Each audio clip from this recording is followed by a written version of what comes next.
All right, guys, we got another guest coming back on the show. This is actually my first guest returning. So I'm super excited to have Mr. Jacob Airey back on the show today. He's going to talk about his new book that just got released. We did speak to him about a month ago on the channel, and he was my very first interview. I was super nervous about it. This gentleman has a very good background and sharp as a tack in a multitude of areas, right? So a little nervous about speaking with him, but you know what? He was so cool, so calm, so awesome to talk with. I'm very excited to have him back today to talk with him some more. Let's see. Again, I will throw a link to this interview that we've already done down the show notes below. It was phenomenal. I mean, he is a fan favorite.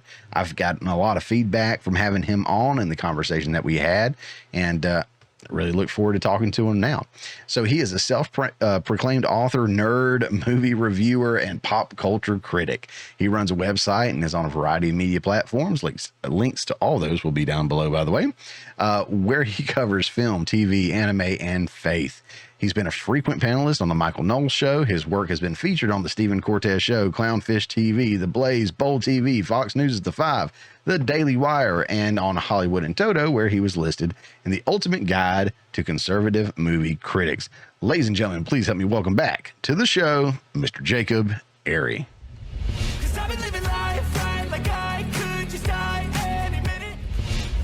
All right, Jacob, man. Hey, thanks so much for coming back on the show. Really enjoyed you last time. The folks that have watched have really enjoyed it. I know my pastor got on and he had some comments and he really enjoyed it, and he shared it around with some other folks. So you were a pleasure to talk to before. I know you're going to be awesome to talk to again this time.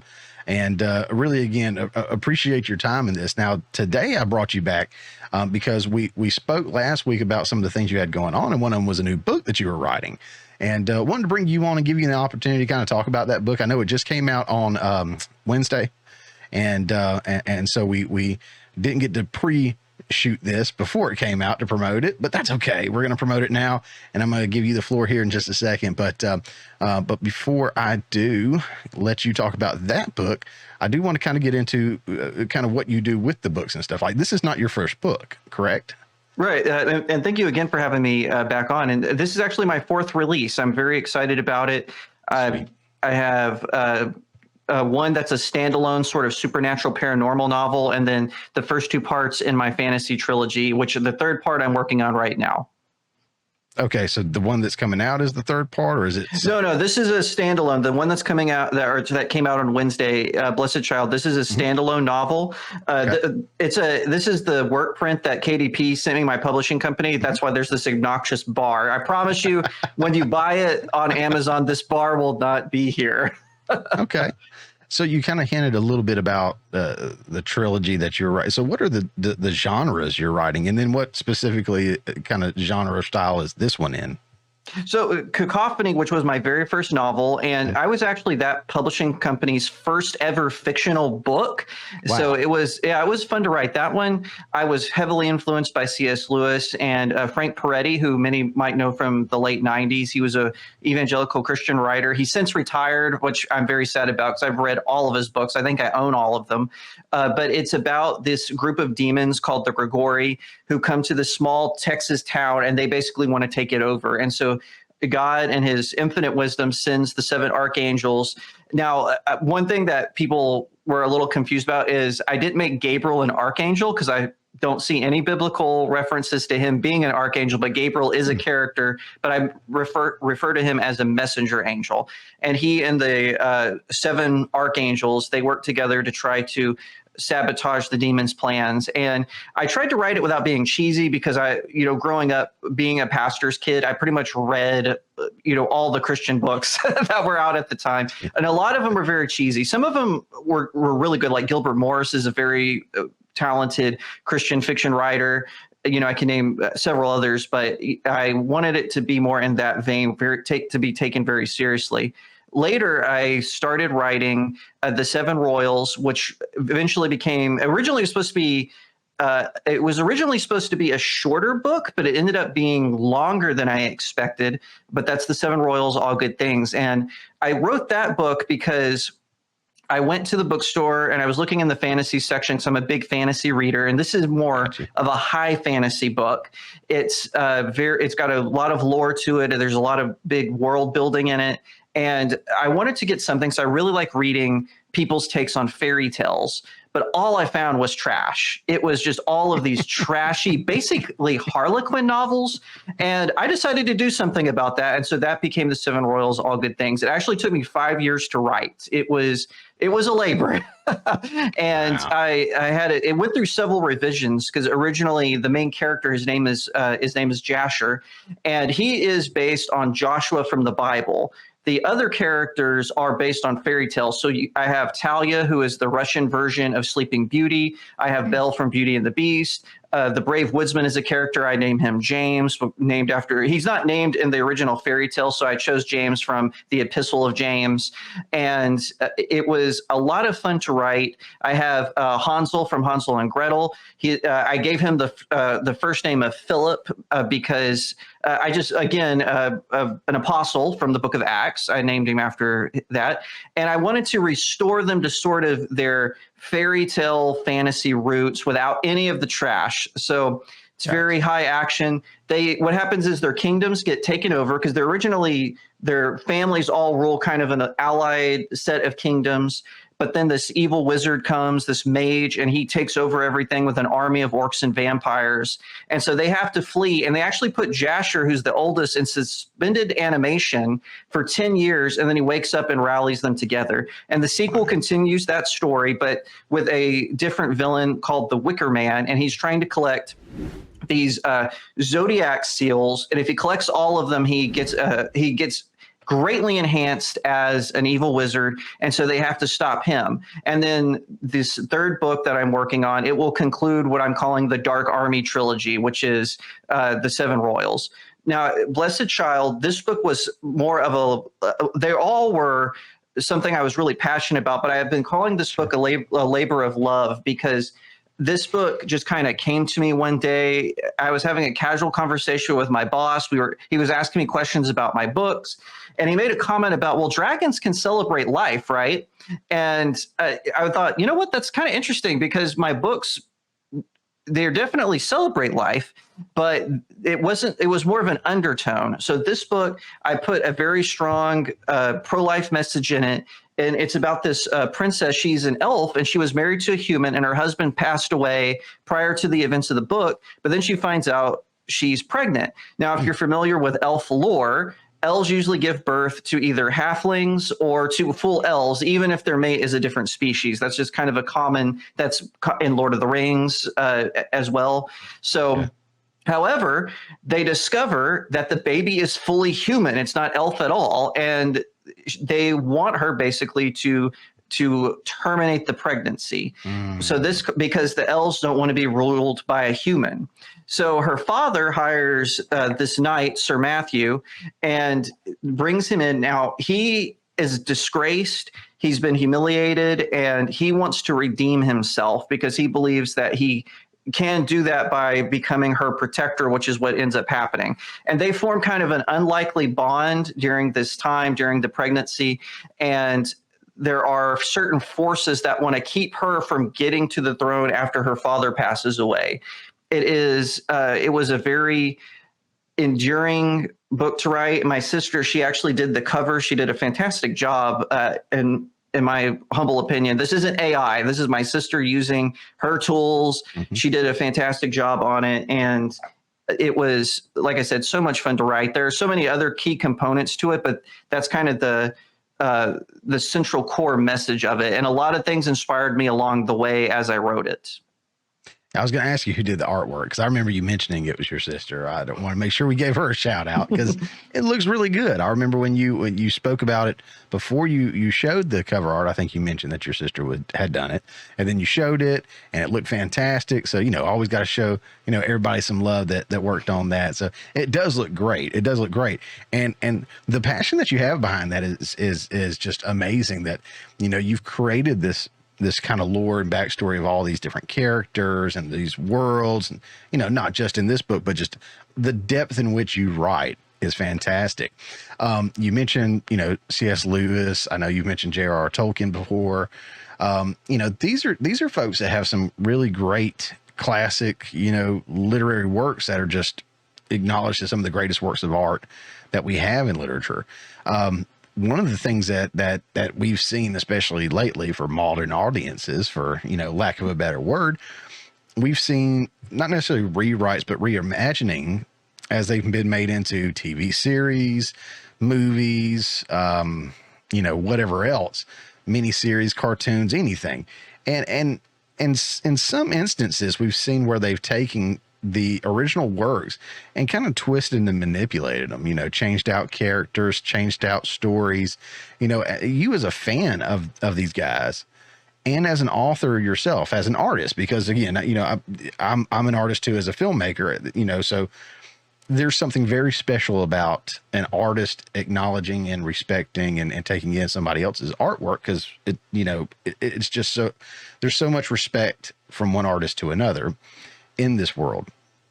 When you see that, especially somebody that you've looked up to, like a C.S. Lewis or J.R.R. Tolkien or their works, how does that make you feel as an artist to see the twisting and manipulation of their classic works into, some of the stuff that we're seeing today?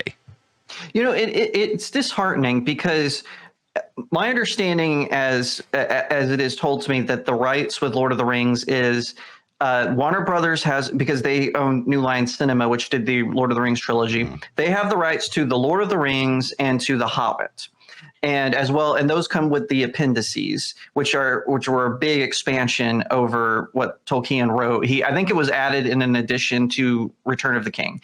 With Amazon, they specifically have the rights to the Unfinished Tales and the Silmarillion. And I actually, when I first heard Amazon was doing it, I actually got excited, because the Silmarillion, by the way, the Silmarillion is not a novel like Lord of the Rings or The Hobbit. The Silmarillion is written like a historical textbook, but that's because it was mainly meant to set up the history of Middle Earth. And it's kind of disheartening to see the way that Amazon Prime went with it, because what they could have done is they could have said, okay, we're going to adapt Beren and Luthien from the Silmarillion, which is referred to several times in Lord of the Rings. Aragorn and Arwen get compared to them, for those of you familiar with Lord of the Rings. In fact, there's a scene in Lord of the Rings where Viggo Mortensen is singing a song, and Frodo asks Aragorn, and as the character, who is she, the woman you sing of? And he says Beren, who gave his life to Luthien, the Elvish princess. And they could have done, first season, we're going to do Beren and Luthien. Second season, we're going to do the fall of Morgoth, who is the big bad that corrupted Sauron. And they could have just, now we're going to do the fall of Numenor. They could have done it as an anthology series and adapt it well. But what they decided to do was take the first age and the second age, which is like 4,000 years of history, and crammed it into however many seasons they're playing. I think I heard they want to get to 5, but it's looking more like they might get to 3 if they're lucky. But they wanted to cram 4,000 years of Middle Earth history into 5 seasons of a show that has maybe 10 episodes, right? You just can't do it. And so they had to cut corners. They had to merge characters. They had to add new ones to fill in the gaps. And I even talked with this with a friend of mine, because she said, do you have a problem with them adding new characters? And I said, no, because the Silmarillion is written like a history book. So if you need to put in a new character to help fill in the gaps, I don't have a problem with that, but they need to be like they're supposed to be. So if it's an elf, they need to have long hair. If you notice, what's something missing from the elves of Rings of Power? Very few of them have long hair, and it's very frustrating to me. That's a nitpicky thing, but it bothers me enough. Sure. And when something bothers you, it's very clear. You had one of your shows recently talking about Prince, what's his name? Oh, Prince Airey. Golly, on ESPN. We won't even go into it. That fired you up, and I'm not trying to get you fired up on this show. But man, I don't know if I've seen you fired up like that before. But yeah, it's a little it's a little hurtful to see, like, these works that we've all come to know and love kind of get taken advantage of and become something that, the original authors probably would never have really gotten behind. Speaking of which, so you've created a whole world. with your series. Like you said, all the lore and the backstory and character arcs and everything that you created with your stuff. Now, could you ever see optioning off this stuff for somebody to make a TV series or a film or something like that? Now, would you want to make sure that you micromanage a little bit so they don't go up the works? Yes, I highly recommend people look up the story behind The Last Unicorn. That author got he sold the rights to his book to, I believe, MGM, and it took him 20 years to get the rights back. He thought he was just signing an adaptation deal, but then they tried to spin it that they had actually bought the rights to this man's work.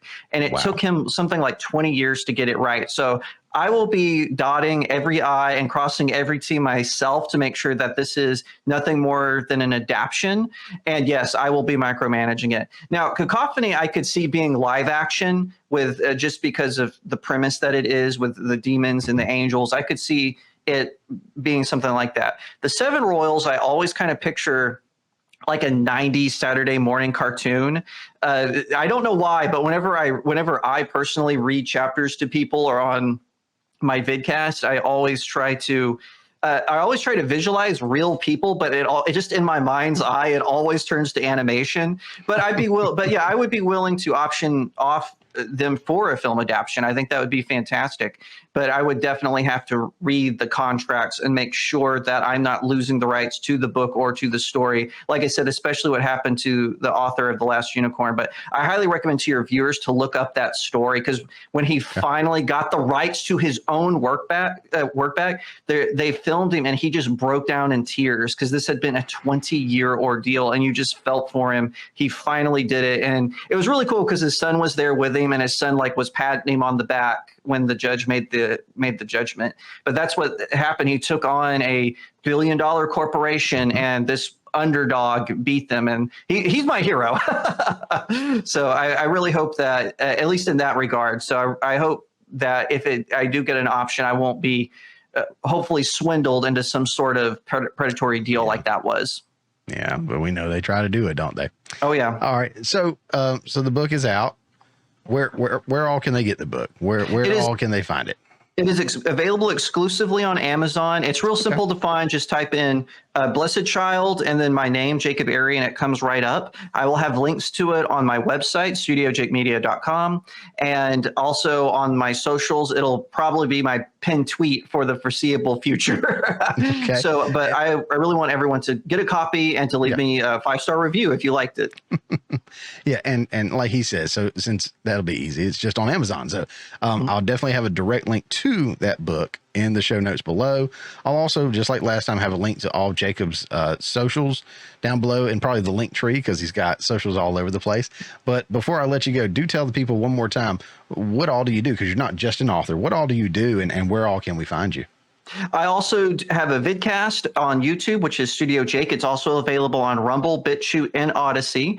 And also, like I mentioned, my website. I won't rehash the URL again, but I do reviews and commentary there, mainly reviews, but I'm trying to get more into the commentary. That's actually something my followers have said, hey, can you actually just like write what you think about this thing instead of a review for a TV show? So I'm going to try to do more of that. But also I do, just as a profession, I do marketing. I have a lot of fun in doing that. It's very creative. I always say my parents were very supportive of my writing career. They just wanted me to have a fallback plan, just in case. So that ended up becoming marketing, which works because I'm able to exercise my writing muscles a lot in that sort of profession. Fantastic. Well, buddy, man, I appreciate you coming back on the show. And guys, go pick up Blessed Child. And hey, while you're at it, go get some of those other books too. I mean, why not, right? Any parting words from you, sir?